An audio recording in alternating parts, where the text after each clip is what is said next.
माननीय सांसद और बड़े संपदार माननीय श्री सत्यनाथ मिश्रा जी, माननीय सांसद और भारतीय जनता युवा मोर्चा के प्रदेश अध्यक्ष श्री सौमेंद्र कांजी, भारतीय जनता पार्टी के जनप्रिय प्रत्याशी श्री हरदास गुप्ता जी, अनिल विश्वास जी, प्रणय राय जी, दिल्ली भारतीय जनता पार्टी के पूर्व अध्यक्ष माननीय सचिव उपाध्याय जी, प्रणय चक्रवर्ती जी, अमित सिंह जी और भारी संख्या में आज की जनसभा में यहाँ पर उपस्थित भारतीय जनता पार्टी के सभी उपस्थित भाइयों बहनों, मैं अध्यात्म, धर्म, संस्कृति और समाज सुधार की धरती को कोटि कोटि नमन करता हूं। भाइयों बहनों, बंगाल की धरती हम सबके लिए अत्यंत पवित्र और प्रेरणा की धरती रही है। धार्मिक और सांस्कृतिक क्षेत्र में अनेक संतों और आध्यात्मिक महापुरुषों का जन्म इस पवित्र धरती पर हुआ। देश के अंदर समाज सुधारकों की लंबी श्रृंखला बंगाल की देन है। वैज्ञानिकों की एक लंबी परंपरा ये बंगाल की देन है और देश की स्वाधीनता आंदोलन में भी बंगाल ने देश को नेतृत्व प्रदान किया। जो बंगाल भारत में युग परिवर्तन का कारक बना था, हर एक क्षेत्र में भारत को यशस्वी नेतृत्व दे रहा था, वो बंगाल जिस बंगाल को 10 वर्ष पहले ममता दीदी ने मां माटी और मानुष का नारा देकर के गोवर्धन का एक संदेश देने की बात कही थी, आज जो हिंसा से, अराजकता से, टीएमसी के भ्रष्टाचार से क्यों आहत हुआ है, यही प्रश्न पूरा देश बंगाल के नौजवानों से, बंगाल के किसानों से, बंगाल की बहन और बेटियों से ये प्रश्न पूछना चाहता है टीएमसी की सरकार से।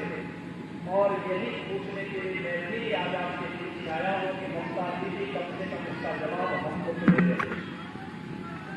भाइयों बहनों, मुझे आश्चर्य होता कि बंगाल में बहुत बेटियां सुरक्षित नहीं, उनकी शिक्षा की जिस व्यवस्था में कई विधानसभा क्षेत्रों में जब मैं जा गया हूं तो मुझे जानकर के हैरानी हुई कि जब बालिकाएं स्कूल में जाती हैं तो स्कूल के बाहर तमाम उपद्रवी तत्वों के द्वारा उन पर छीना-झपटी करने का प्रयास होता है और उन उपद्रवी तत्वों को टीएमसी का कैडर बना करके उनके माध्यम से अराजकता पैदा करने का प्रयास बंगाल के अंदर होता है। उनकी सुरक्षा की कोई व्यवस्था नहीं और आंख बात करने वाली ममता दीदी आपको मां दुर्गा की भी पूजा पर प्रतिबंध लगाने का प्रयास कर देते हैं। ममता दीदी से पूछना चाहते हैं कि आखिर मां दुर्गा तो हमारी शक्ति की अधिष्ठात्री देवी है,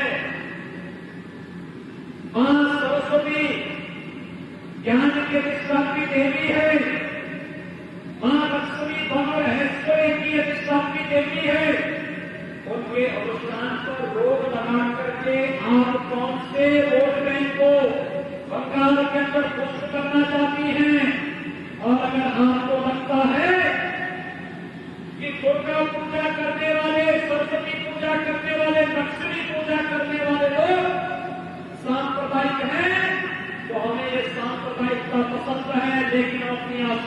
खिलवाड़ा नहीं करने देंगे। हम बंगाल की आस्था के साथ खिलवाड़ करने की छूट टीएमसी को नहीं देंगे। और भाइयों बहनों, यही तो भाजपा कहने के लिए आई है, टीएमसी 10 वर्ष में बहन और बेटियों के लिए सुरक्षा की व्यवस्था नहीं दे पाई, उनकी एजुकेशन की व्यवस्था नहीं दे पाई। लेकिन भाजपा कहने के लिए आई है कि भाजपा की सरकार आने दीजिए, भारतीय जनता पार्टी केजी से लेकर पीजी तक बालिकाओं की शिक्षा को फ्री में बंगाल के अंदर देने का कार्य करेगी। भारतीय जनता पार्टी बंगाल में सरकार बनाने के बाद पब्लिक ट्रांसपोर्ट सिस्टम को महिलाओं के लिए फ्री करने का कार्य करेगी। और यही नहीं, बहन और बेटियों की सुरक्षा की पुख्ता व्यवस्था करेगी। उत्तर प्रदेश के तर्ज पर एंटी रोबोट्स का गठन करके टीएमसी के सभी मजदूरों को एक करके जेल के अंदर डालने का काम नहीं करने का कार्य करेगी। तो बहन बेटियों की सुरक्षा के वास्ते करने का काम करेंगे। माटी की बात करने वाली ममता दीदी आज पूरी बंगाल की माटी आबाद है। यहाँ का किसान प्रधानमंत्री किसान सम्मान निधि का लाभ नहीं पाता है। भाइयों बहनों, उत्तर प्रदेश के अंदर 4 वर्ष हुए हैं भारतीय जनता पार्टी की सरकार को, और 2,42,00,000 किसान प्रधानमंत्री किसान सम्मान निधि का लाभ पा रहे हैं। आगे के बाद बंगाल के 80 लाख किसान को नहीं पा रहे हैं। कारण साफ है, माटी के प्रति, मछुआरों के प्रति, किसानों के प्रति ममता दीदी के मन में कोई सहानुभूति नहीं। उनकी सहानुभूति तो उन लोगों के प्रति है जो गो हत्या करते हैं, गो हत्या करवाते हैं। ममता दीदी की सहानुभूति उनके साथ में है। ममता दीदी की सहानुभूति गौ पालकों के साथ नहीं, किसानों के साथ नहीं, मछुआरों के साथ नहीं। अन्यथा भारत सरकार की योजनाओं का लाभ इन किसानों को देने का कार्य ममता दीदी जरूर कर सकती है। मानो यहाँ का युवा दुनिया के अंदर जहां कहीं भी गया अपनी भूमिका का साथ निभाया। भारत का पहला नोबेल प्राइज बंगाल के लिए भारत को मिलता है। गुरुदेव रविन्द्रनाथ टैगोर, और यही बंगाल है जो भारत को, स्वतंत्र भारत को राष्ट्रगान भी देता है, राष्ट्रगीत भी देता है। यहाँ की प्रतिभा का पूरा दुनिया मानती है। लेकिन आज यहाँ का युवा पलायन करने के लिए पूरा सिलिकॉन वैली भरी हुई है बंगाल के नौजवानों से। लेकिन बंगाल के अंदर पहले कांग्रेसियों ने और फिर टीएमसी ने यहाँ के युवाओं की भावनाओं के साथ खिलवाड़ किया। उनके लिए रोजगार की व्यवस्था नहीं की, उनके लिए नौकरी की व्यवस्था नहीं की, उनके लिए कोई सम्मानजनक स्थान मिले इसकी व्यवस्था नहीं की। यहाँ का मानस आहत है। केंद्र सरकार से आने वाली योजनाओं का लाभ यहाँ के नौजवानों को, यहाँ के किसानों को, यहाँ के गरीबों को नहीं मिल पाता है।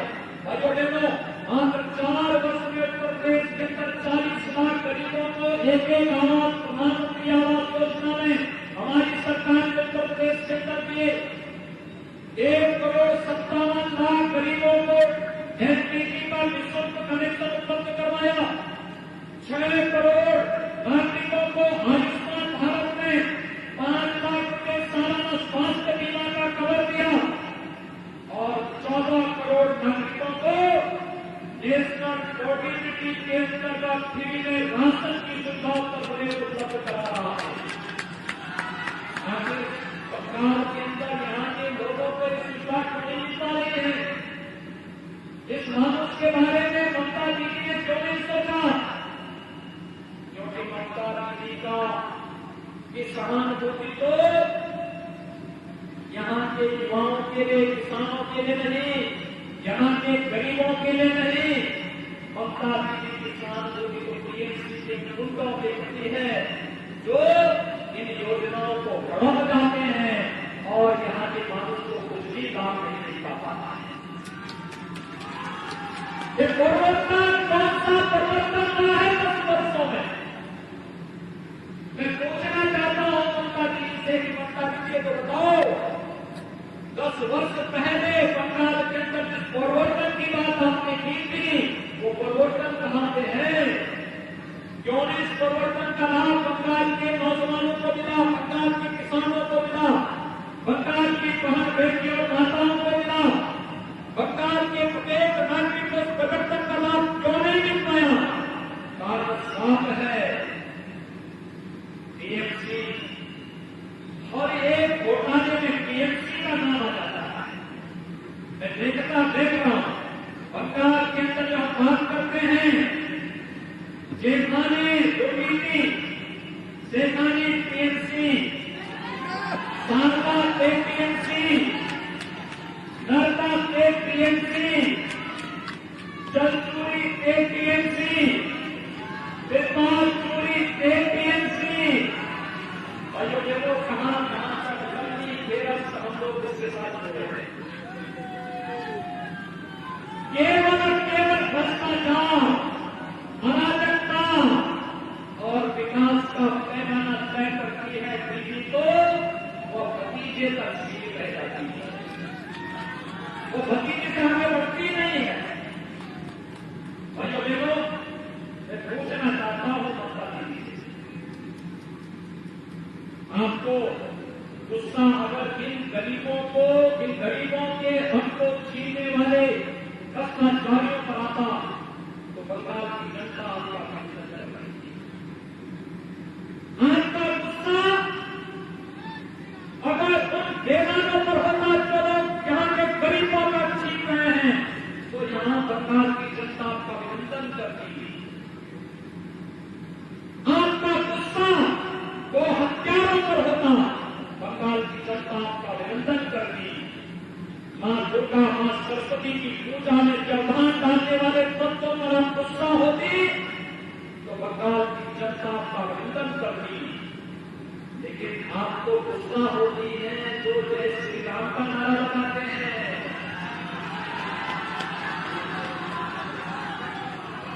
राम तो हमारी आस्था के प्रतीक है, राम के बगैर हमारा कोई प्राण है ही नहीं। भारत के अंदर कहीं भी आप जाएंगे, राम सनातन आस्था के प्रतीक हैं। लेकिन राम, ये नाम से आपको चिढ़ है। और मैं बंगाल के नागरिकों का अभिनंदन करता हूं कि बंगाल में जहां कहीं जाने का, मैं दार्जिलिंग में था, मैं देख रहा था जब मैं पहाड़ियों में चल रहा था, जहां भी चलता था वहां की माताएं, वहां की बहनें, वहां की बेटियां, वहां के नौजवान, वहां का हर नागरिक, हर कोई इबादत करता था जय श्री राम के साथ। ममता दीदी भूल जाती है, हम जन्म लेते हैं राम का जय श्री राम कह करके जन्म लेते हैं, और अंतिम यात्रा भी निकलती है तो राम नाम सत्य है के साथ निकलती है। राम के बगैर हमारा कोई काम होता ही नहीं। ये भारत की पहचान है और यही कारण है कि 500 वर्षों के लंबे संघर्ष के बाद भारत का आस्थाना जनमानस को प्रधानमंत्री मोदी जी के प्रयासों से अयोध्या में भगवान राम के भव्य मंदिर के निर्माण का मार्ग प्रशस्त करने का अवसर प्राप्त हुआ है। और मैं अभिनंदन करता हूं आप सबका, बंगाल के सभी नागरिकों का, जिन्होंने समर्पण निधि में अपना योगदान देकर के भगवान राम के भव्य मंदिर के निर्माण में अपना कोशिश किया। लेकिन मैं पूछना चाहता हूं ममता दीदी से कि ममता दीदी, अगर ये गुस्सा आपका भ्रष्टाचारियों पर निकलता, तुष्टिकरण के पोषक तत्वों पर निकलता, मां दुर्गा की पूजा में व्यवधान डालने वाले तत्वों पर निकलता, बहन बेटियों की इज्जत से हाथ डालने वाले तत्वों पर निकलता, और केंद्र से आने वाली योजनाओं के काम को बीच में टकारने वाले टीएमसी के भ्रष्टाचारियों पर निकलता, तो बंगाल की जनता आपका अभिनंदन करती। लेकिन आपको गुस्सा बंगाल के मानस को उत्पादन नहीं। पहले मुझे जैसे सुनने में सुनना पसंद नहीं, दुर्गा पूजा पसंद नहीं, लेकिन भाइयों के वो चुनाव में ममता दीदी को चटनी का पाठ करने का मजबूर कर दिया। ये है लोकतंत्र की बात। आप देखना 2 मई को टीवी भी जय श्री राम जरूर बोलेंगे। आप लोग चाहते हैं टीवी जय श्री राम बोले? आप भी चाहते हैं? सभी लोग सहमत हैं? आप लोग थोड़ा जोर से बोल दीजिए जय श्री राम। आप लोग बोलिए। तो 2 मई के बाद टीवी को भी जय श्री राम बोलना ही बोलना है। और इसलिए भाइयों बहनों, आप सबसे मेरे लिए है, भारतीय जनता पार्टी जो कहती है सो करने की कहानी है। मोदी जी का विजन विकास का है, सुशासन का है। मोदी जी का विजन सबका साथ, सबके विकास का है। यहां पर न जाति, न मत, न मजहब, न क्षेत्र, न भाषा, एक भारत श्रेष्ठ भारत, सबका साथ, सबका विकास। और यही कारण है आवाज सबको, आयुष्मान भारत की सुविधा सबको, राशन की सुविधा सबको, सुरक्षा सबको, रोजगार और नौकरी सबको। यूपी में हम लोगों ने 4 वर्ष में 4 लाख नौजवानों को सरकारी नौकरी और 1.5 करोड़ नौजवानों को भी पब्लिक सेक्टर में और प्राइवेट सेक्टर में नौकरी और रोजगार देने का काम किया है। और ये दोनों नाम सरकार से हो सकता था। हमने रिफॉर्म किया, हमने परफॉर्म किया, हमने वहां पर प्रधानमंत्री मोदी जी के विजन के थ्रू ट्रांसफॉर्म भी किया, जिसके कारण 1.5 करोड़ नौजवानों को नौकरी और रोजगार के लिए सफल हुई। इसके लिए वहां निवेश करवाया गया। सरकार के अंदर तो 10 वर्ष में 15,000 का निवेश नहीं हो पाया, हमने 4 वर्ष में 3 लाख करोड़ रुपए से इसका निवेश करवाया। यही अंतर है। और इसीलिए आज मैं आपके बीच आया हूं कि भाइयों बहनों, भारतीय जनता पार्टी ने अपने प्रत्याशी के रूप में CS दासगुप्ता को आपके बीच में उतारा है। वे अच्छे कलाकार, कला प्रेमी, संस्कृति प्रेमी और कला और संस्कृति प्रेमी सदैव संवेदनशील होता है। उनकी संवेदना यहाँ के विकास के प्रकार की कला और संस्कृति को एक नई ऊंचाई देने के लिए है। और इसलिए हम सबसे मेरी अपील है, आप सभी दासगुप्ता से सहमत हैं? सभी